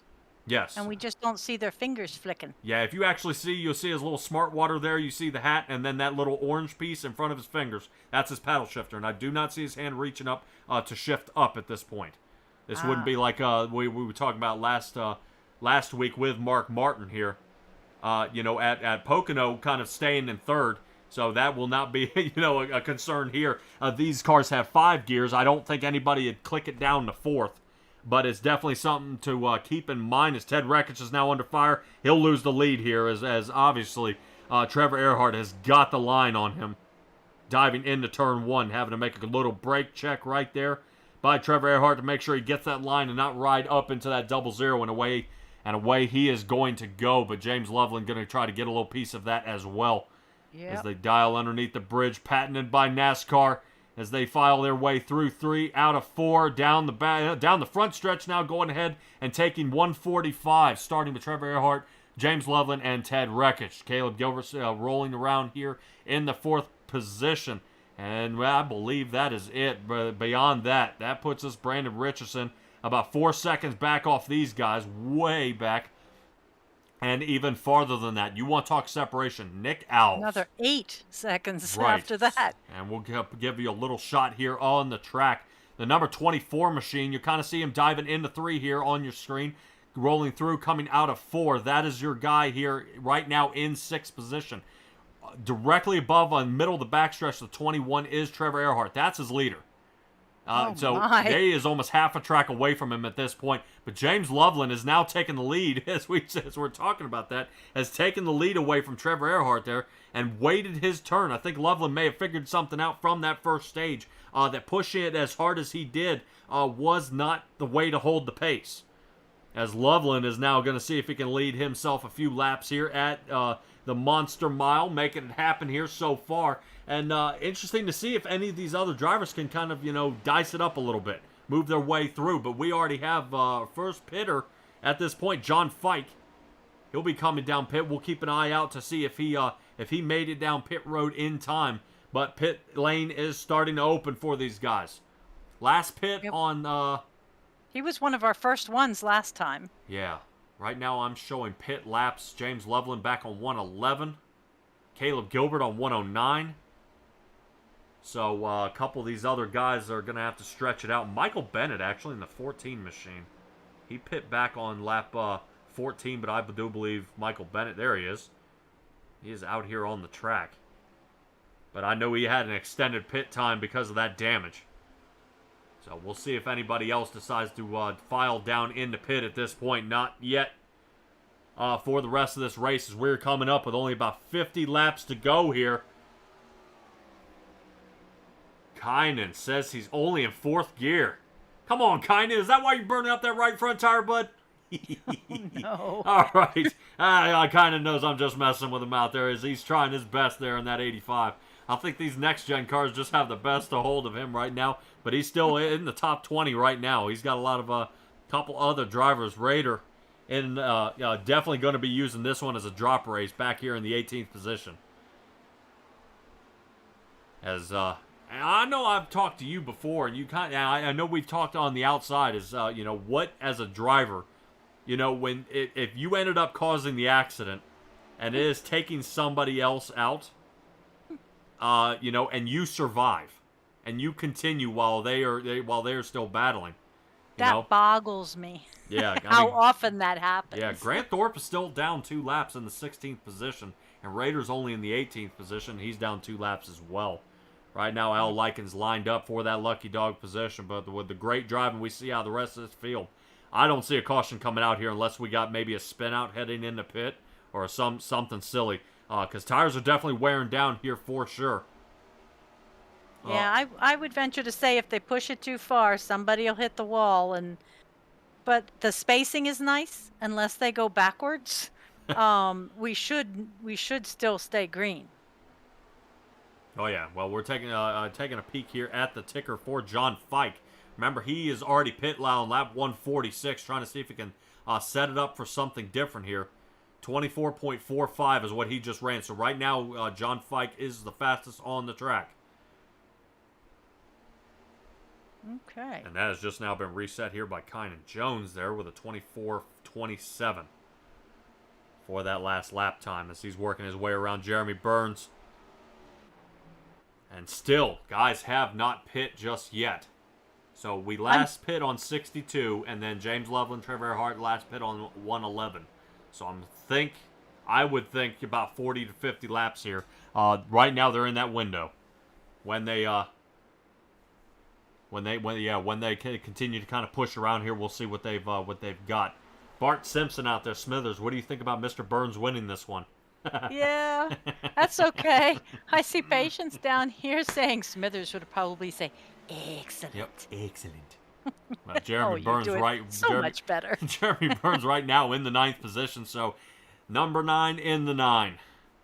Going ahead and getting around here right now. Still once again. Oh, here he comes.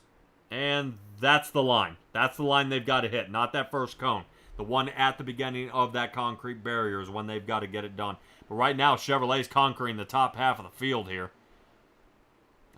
Making so. Just a good gap by everybody else here so far. Let's go ahead and rotate back up. James Loveland still leading it. Trevor Earhart only off by about half a second.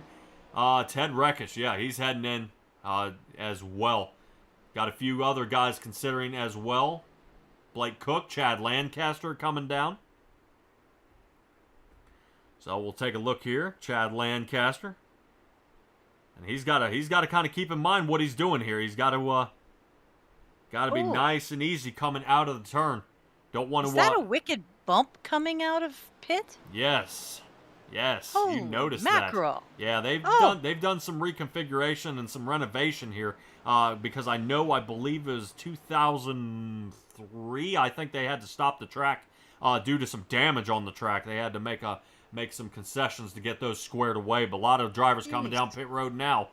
That bump nearly gave me whiplash. Yeah, definitely from the outside here. Reminds you a little bit of Auto Club.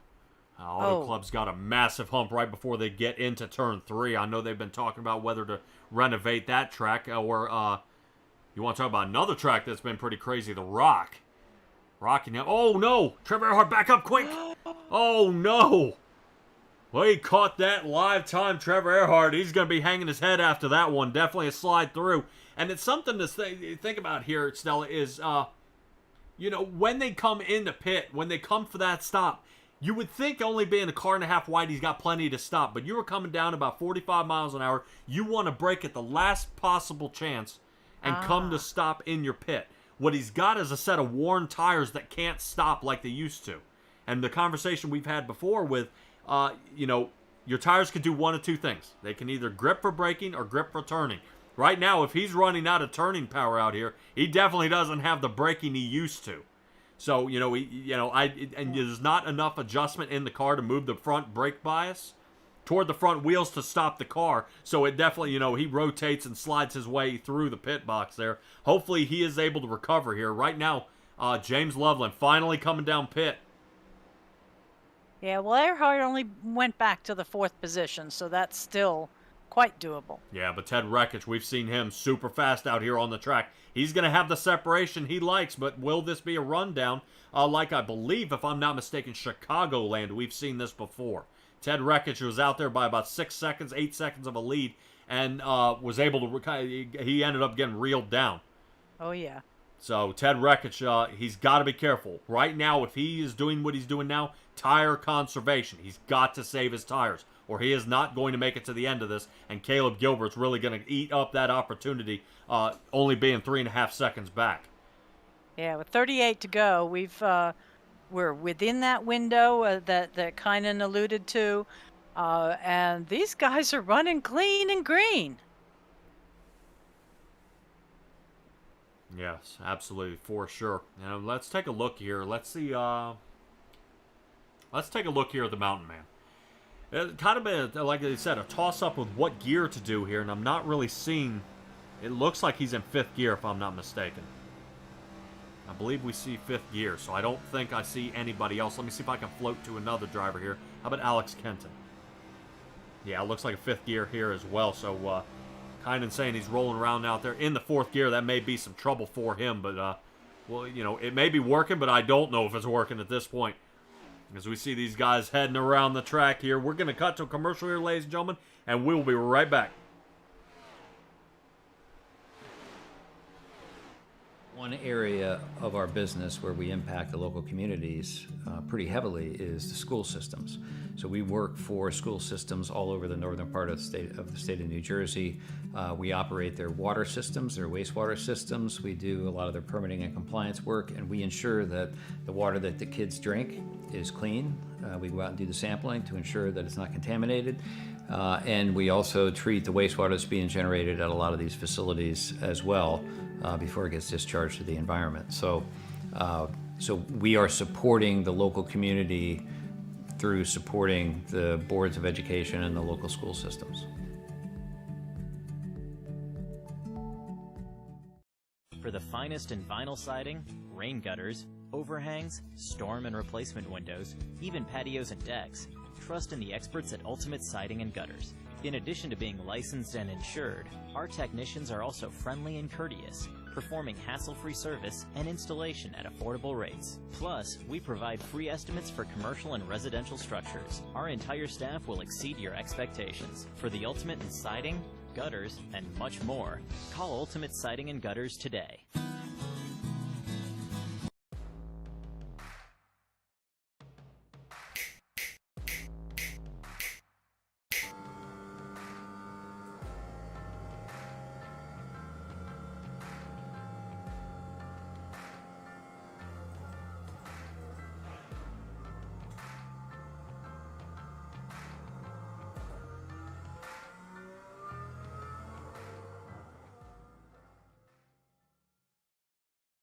All right, ladies and gentlemen, we are back. Appreciate you hanging out for those quick commercials right there. We are taking a look here at Nick Alves getting around the track. First, I want to talk to you once again, about Paws of War. Stella, tell me about Paws of War.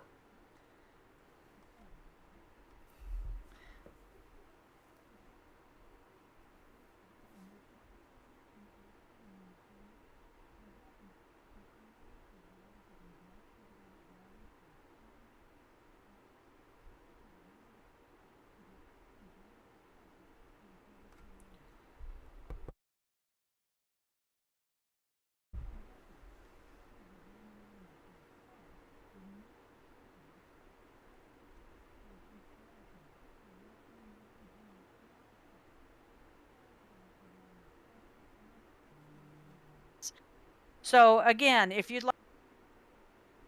Oh, man.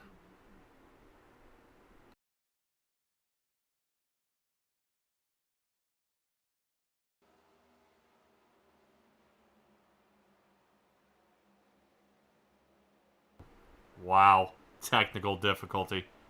Stella, you're going to have me. Go on. Go on. I know. Daryl, I hear you out there. I know. I see my wife saying it too. I know. Technical difficulty. Good Lord. Well, the amount of buttons. Oh, man. All right. Sorry. Try one more time. Tell me about Paws of War. I'm so sorry. Oh, man. I'm gonna get an earful for that one. 30 lashes with a wet linguine noodle. Oh, boy. Man. Oh, dude. And I had it all swell. Well, all right, all seriousness here. Paws of War. That is what we are talking about. I am going to tell you that right now they have emergency teams in action in the Ukraine. They are helping people and their animals whose lives have been devastated by all that violence. Their convoys are in operation around the clock to get food and vital supplies to the hardest hit areas.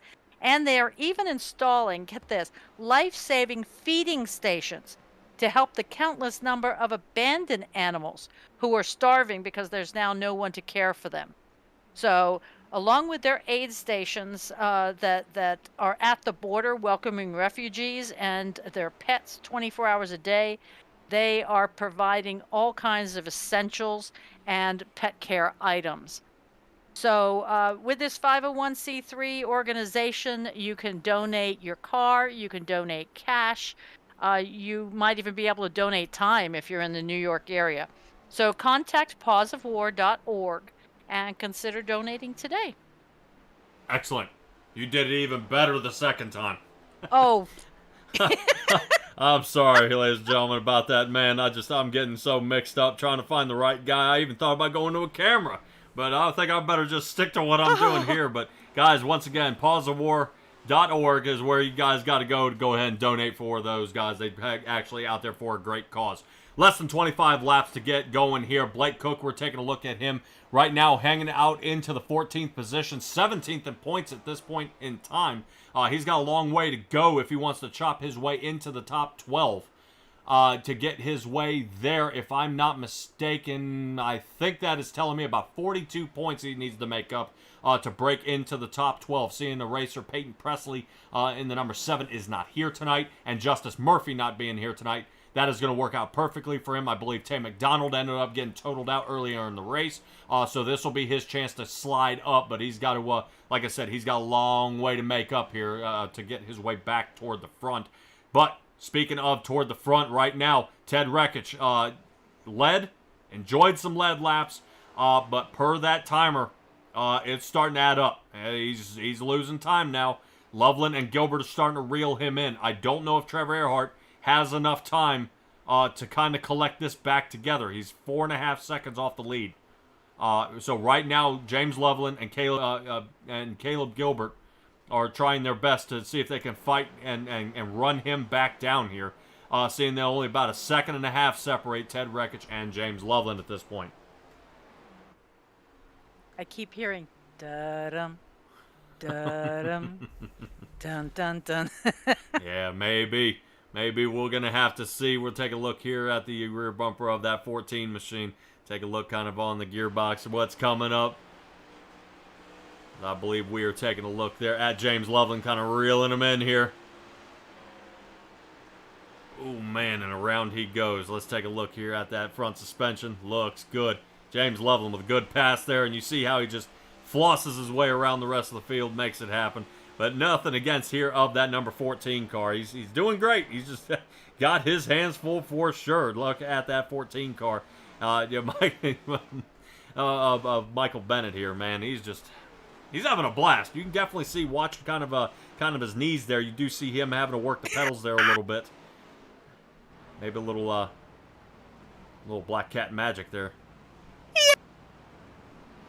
He was making some kind of magic. All right. Let's take a look at what he's got going on there. He's gonna be shaking his head after this one as we get him back to racing here. But let's take a look. James Loveland starting to reel him in. Ted Rekich is under fire here very, very soon. Here it comes. We may see a pass here for the lead as we get this one back underway. Let's take a look as Loveland triangulates the turn. Ted Rekich is trying to do the same thing. These guys squeezing together very, very close. Was Loveland have it here? So right now, Toyota Chevrolet in the front, 1 and 2. Does Loveland have anything? He's going to actually take a peek on the inside here, and he may have it. Rekich clips the wall just a hair. But Rekich may switch back on him at this point. But I think Ted Rekich, I think his tires are fried. I think that is the end of Ted Rekich and his tires. Those Goodyears have failed him at this point, and that is going to be the end of his reign in the front seat. Yeah, if he tagged the wall, I noticed that costs them monstrous amounts. I mean, just for like a split second, the next thing you know, you're miles behind.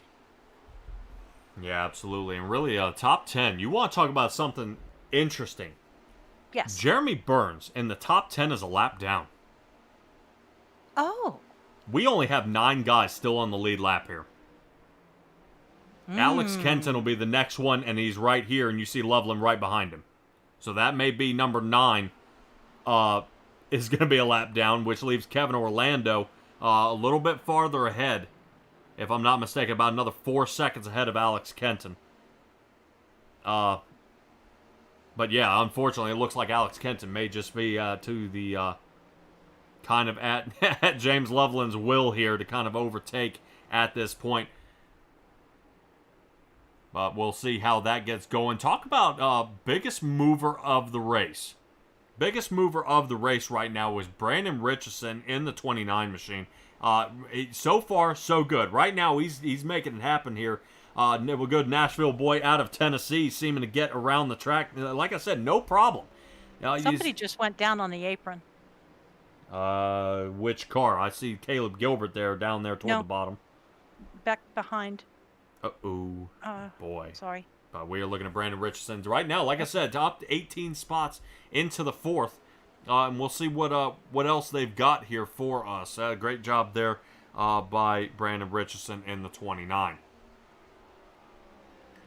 Let's try to take a look here behind Richardson. Sommer here. Yeah, unknown who ended up coming off the track. I'm not showing anybody at this point here, Stella. Anybody coming off the track? I know Kynan has left the pits on 172, 188. I see John Fike entered pit lane. John Fike is heading down pit lane right now. There he is, stopping for a quick pit stop here. Maybe he just started his entry half a thing early. Yeah, definitely for sure. Now take a look here. I think that's Kynan. Yeah, that's Kynan getting ready to pass the leader here.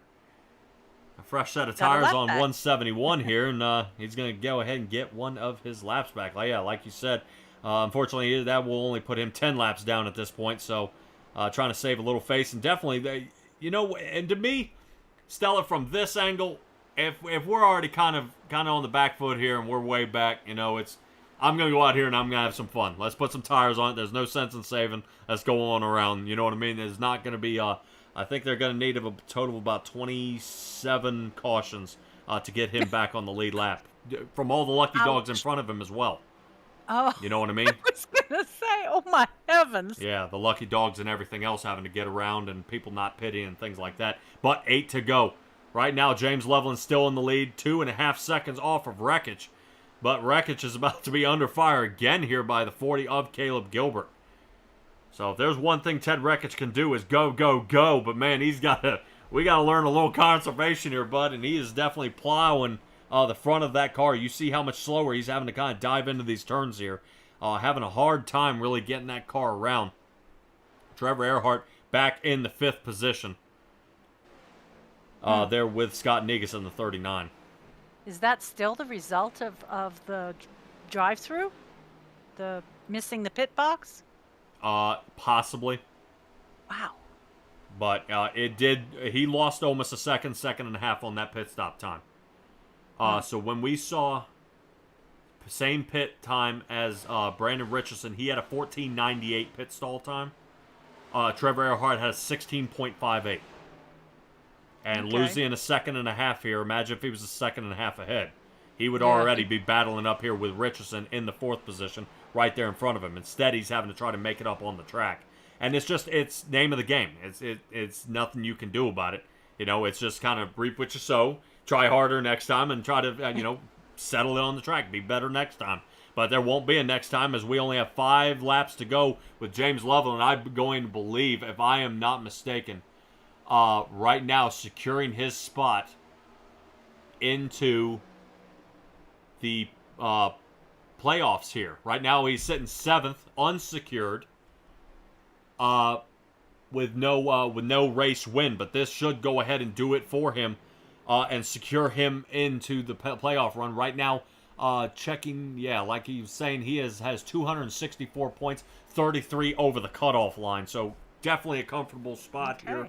But with a race win here, that'll really absolutely hammer him right into where he needs to be. I do believe Parker Johnston is out. Is he? Parker Johnston is out of the race. 23rd position for him. Yeah. I seeing what we saw at Road America, I would probably say Parker Johnston. I think we have another road course for him. You know what I mean? Because he did amazing there getting around that track. And hopefully he's able to get another shot. That'll end up being the 7th of December for the Daytona Roval. So I think we'll see a good shot from him getting toward the front. And then if he makes it to the round of 12, he'll have Coda to help him as well. Okay. But like I said, he's got that race win, and he'll be able to go ahead and squeak in. But let's stay on the guys that are on the track right now, as Loveland has already passed the line for the white flag here so far. And he is going to be bringing home the Paws of War 200 win here so far. Wreckage and Richardson, we'll rotate back to them here in just a second as the race win. And it looks like Wreckage will come second. Brandon Richardson third. Caleb Gilbert fourth. And Trevor Earhart into the 5th position. Still respectable there by Trevor Earhart. Hate to see him slide through that through the box. Hate to see him slide through the box, but it happened. And everybody else is kind of rounding out the rest of our field here. Definitely with a lot of laps down. Quick check out there for Sean Lattin. If you are in, bud, Robert Rader ended up in the 16th position. 3 laps down. Definitely checked out of this one. Not happy about that. I can assure you. This is one of those drop races, and kind of who he connected with was Grant Thorpe in the 13. In the 77 landed 13th. Boy, I'll do that one more time. I'm gonna be taken out back here in a little bit, but we're gonna go ahead and pull up our race results here and let you guys take a look where everybody landed here tonight. And like I said, you see 8th place is the first person a lap down. So only 7 cars still left on the lead lap here. That is crucial. Kind of separated the men from the boys on this one. Absolutely, and definitely how they separate each other apart. But we're going to take a look here at James Loveland and his burnouts there just a second. It's going to rotate through. But we'll be able to catch that on the replay I always play for you guys. Richardson finally getting that 3rd place shot.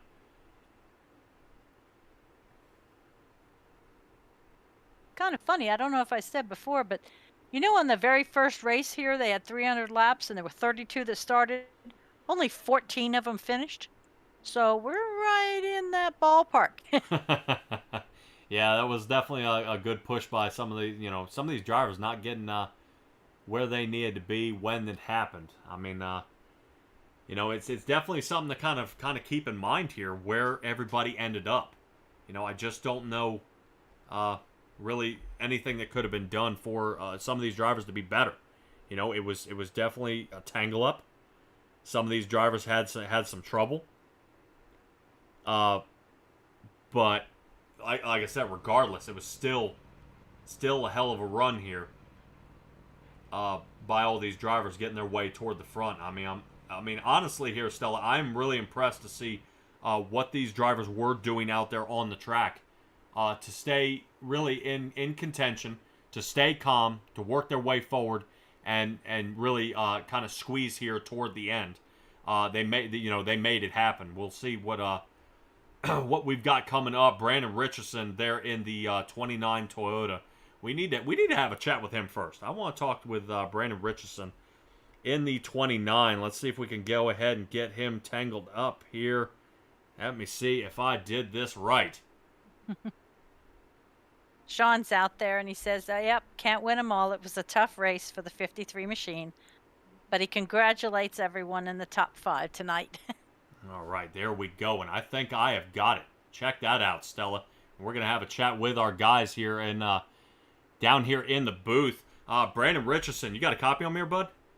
Yes, sir. Oh, dude, man, I have cameras working. We got you live. I see your Twitch handle in the back. Love it. I would say here from the outside looking in, and this is off topic, I didn't want you to place 3rd because my wife's going to see how nice your room is with the extra gaming area, and now she's going to want that sort of thing. But regardless, man, excellent job here tonight. You moved up 19 positions and scored 30th. How was the track handling for you out there? It was really slick, if I had to be honest with you, especially early on. And then the last 2 pit stops we made, I was just trying to catch the leaders, so I was burning my stuff off pretty well, and I got pretty tight towards the end there. All right, well, last pit on lap 158. What was the longevity of the tires out there here at Dover? I mean, it's kind of hard to say. Like, the first run I had, I was able to get, like, the full run through them. And I felt pretty fast just saving. But, like I said, I think the last pit stop mainly, like, I gave it about 15 laps. And then I could tell that I was falling off hard. And then I got lucky and, came home 3rd there with, like, 1 lap to go. It was tough. Yeah, definitely, for sure, buddy. I'm trying to take a look here at the standings and see kind of where you're ending up here. So far on your battle toward the front. Right now I'm showing, I believe you are in 11th place right now. So right now you are already secured. Well, you're still in the danger zone, bud. You still got to battle your way forward. And through the rest of the schedule, I know it's kind of a wide question. Any races out there that you feel confident of bringing a win home here? I would like to do one at Nashville just because that's going to be the one that I'm sponsoring. That would be cool. And it's my hometown track. So I'm going to put in some extra practice there. And actually, I'm going to miss Charlotte and Iowa, I think. I'm not really sure. I'm gonna miss a couple of those because I got some things to take care of on Wednesdays. But so those are gonna be my 2 drop weeks. So I'm gonna have to really push hard here. No, Charlotte is next week, bud. You can't miss that one. That's even the throwback scheme week. I got yeah. Me and my girlfriend are going to Las Vegas, so I kind of have to have to go. So yeah. No, you tell her no, man, not Vegas, Charlotte, Charlotte. I'll just see if I can bring my PC with me. I'll let you know how well that goes over. Yeah, I bet. All right, bud. Fantastic job tonight, bud. Here, go ahead and give me your shout-outs, and let's get you, get you on the road for Vegas then, man. Yeah, of course, my girlfriend Kelly. Shout out to her. I got to do that. None of the game room stuff would be possible without her. My dad, Tony Richardson, he's new in the league. All my SCR teammates, Chad, Adam, David. He couldn't make it tonight, but he's still around. You guys in the booth, and then of course everybody at Racing Revolution that puts this on. This is one of the funnest leagues I've been in, so I'm proud to be a part of it. Alrighty, Brandon Richardson in the 29 Toyota Voodoo Designs, man. You're waiting you to say something about that. Yeah, that's true. You got me. You caught me slipping. Hopefully he's not. Hopefully he doesn't watch this broadcast. Hopefully, I run the car, so that's good enough. But yeah, that's a big fail. Oh man. Well, hopefully he does watch the broadcast to see at least one of his drivers a paint job coming in third here, man. All right. Yeah. Maybe I'll be forgiven then. Brandon Richardson, the 29. Great job tonight, bud. And we'll catch up with you. In a couple weeks. Thanks, guys. Appreciate it. All right, everybody. There's Brandon Richardson. There in the 29 machine. He able to survive Ted Wreckage, though. We'll see what he's got for us here, Stella. Let's have a chat here with Ted Wreckage in the 00. I am going to cut you off. You are not allowed to talk to Mr. Loveland there, sir. You ran so fast out there tonight, but I think you just fried the tires off of it there, bud. It helps when he has 3 or 4 better lap tires, too, but I don't know, man. I went to James Loveland School middle part of the race. I don't know what I'm doing wrong. He was even questioning. He's like, you were following me. He's like, you were doing everything right. And I just lose the front end. I don't know if I'm just turning the wheel too much. I did have the wrong ratio in by 1 click, so I think I had the standard ratio. I usually run a 264 to save like a little bit more tire. Yeah. But yeah, it was a rough one. Oh boy. Well, still led a bunch of laps. I know. I think you and Berube had a shootout there toward the beginning of the race. Who was really gonna lead all these laps? And Berube kind of pulled away. What was going on with him? I mean, he seemed to take off, and you were still trying to run him down as well. So I let him by because I saw him coming, and I'm like, he's gonna burn up his stuff. And then he was doing something even better than Loveland because he was just on rails. I figured, I'm like, I'll just settle in, let him get about a second ahead, and then I'll start going. But he just kept going, so props to him. I don't know what happened to him. I wouldn't be sitting here in second place if he was still here. I think Trevor had a mishap too, so I'm pretty lucky to even be up here today. Yeah, Trevor Hart slid through his box a little bit, and if I'm not mistaken, from the outside looking in, I think Berube sped in the pit. Okay, that makes sense. And yeah, because I was right behind him. I came out, I'm like, did he hit the wall or something like that? And I know I caught the wall. I think it was the 85. I don't know if he was worried about it because I was coming with speed and he didn't really choose a lane. He was in the middle of the track, and I got in the wall pretty good going in the 3 there. But even with that, I think we probably had a top 5. I don't think it was an impressive day by me by any means. But looking forward to next week when I could run. I'm battling COVID, so I don't really feel the best, but it's nice to get a top 3 here. All right, man. Well, hopefully you are able to get over COVID and show up next week. We got the throwback race at Charlotte. Are we going to see you there? And if so, how confident you feel with the track?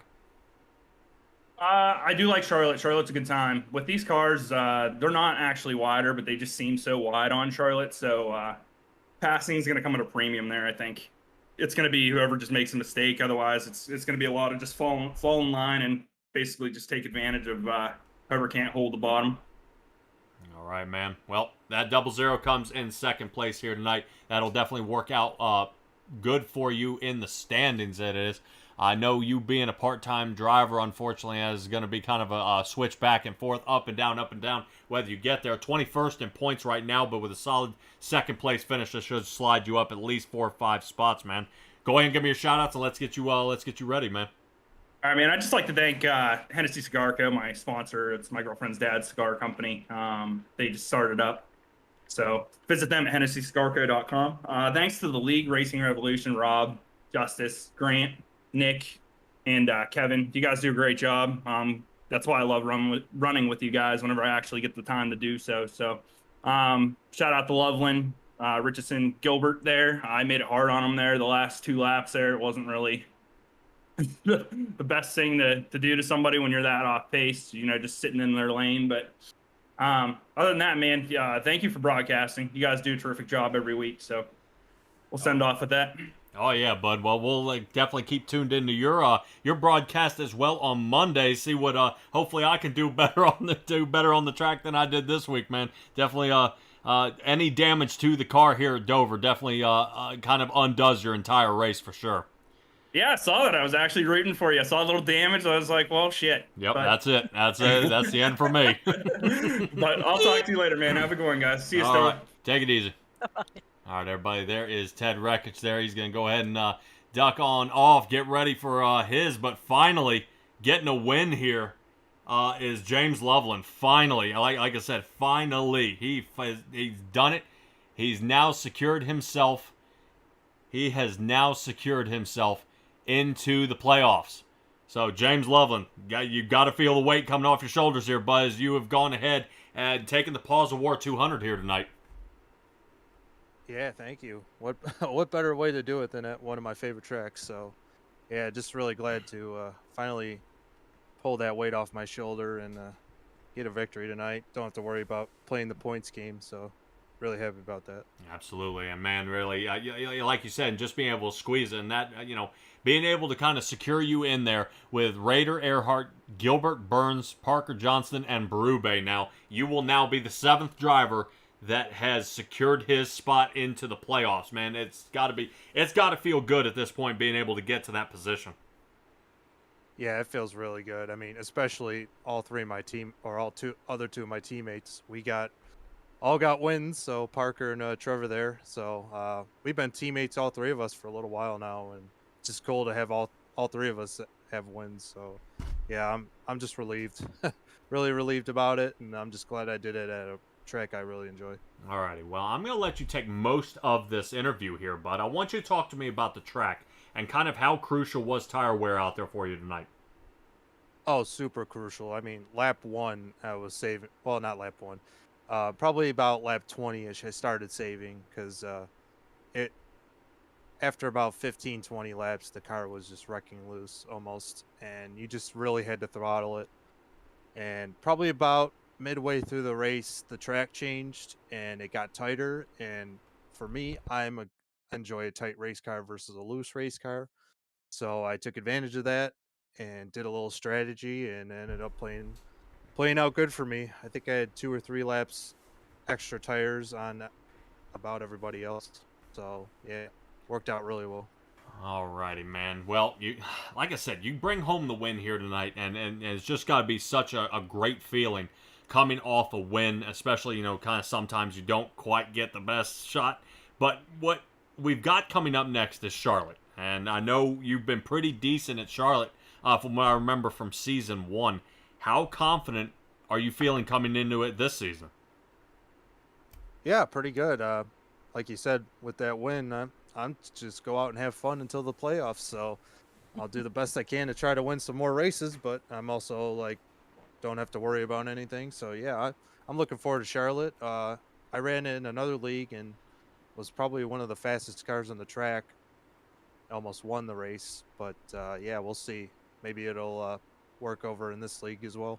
All right. Well, one win is the key, and at least keep on winning. And that's kind of what you want. You want to. I understand. I was talking earlier in the broadcast as kind of being able to lay back, take it easy. You want to keep charging ahead here, James. You want to go ahead and start getting some more of those bonus points. That way these guys don't really kind of squeak away from you. This will be your shot and your chance to actually, start 3rd, start 4th, in the points chase rather than just making that cutoff line like I know a couple of these points chasers will be, man. But regardless, I know how you race, man. I've watched you race, and a fantastic job out here tonight. Give me your shout-outs, man, because we got to get you ready for Charlotte. Yeah, shout out to you guys at the broadcast. I'll have to go check it out later. Shout out to our sponsors, Chapman Environmental Services. Shout out to my team, Trevor. We worked together basically tonight to figure out the best strategy, and we came home with a first and fifth. So, yeah, really happy with what happened tonight, and look forward to next week. Excellent. Not too shabby out of the two of you guys. James Levin and the O2, fantastic job tonight, bud. See you next week, man. Yep, see you guys. And also shout out to the league. There you go. Yeah, Robert Rader, Kevin Orlando, Nick Alves, Justice Murphy. Yeah, they love it. Well, I haven't been in the booth in a while, so I forgot. That's all right, man. That's all right. They know and they appreciate it. You show up plenty of love showing up here, man. James Levin in the O2. Great job tonight, bud. Thanks. All right, Stella, really, definitely something you love to see is, watching these burnouts here. He deserved it. You finally get that adrenaline out. I brought home a win here tonight, and he really, he did it. He got it done here at the Paws 200. Oh, yeah. And something I love to see was the guys actually driving the cars. That was very cool. Yep, absolutely. Absolutely, and that was beautiful. And what a great race it was here tonight. I appreciate everybody coming out here and watching this. I know Kynan was out there. Sean Lattin, hey, appreciate you out there. I know Bart Simpson was out there as well. Debbie Smith. And I know Terry Earhart was out there as well. Definitely something to keep in mind. Hopefully we'll see a few other drivers out here like Adam Bowden and Ray Lane. Hopefully they'll be able to get their luck turned around here and back on the track as well, because I tell you what, I sure miss those guys out here on the track. But for all the other chatters out there, guys, I will catch you later. It'll be next time you guys will see me for the Racing Revolution League on Wednesday. We'll be at Charlotte. Big track there. It should be over 200 laps. And it'll actually be a throwback race for that one. New paint schemes for everybody else there as well. They'll be representing either their favorite driver or driver they've been. If they race in real life, they'll slap it on the car, or their idol out there as well. But from here at Simtrax Broadcasting, thank you guys for joining us. Stella here in the booth will be joining us next week as well. Stay tuned in, of course, because you're going to Simtrax Broadcasting. But guys, see you next time. Be well, be safe, be kind. Bye, guys. Like and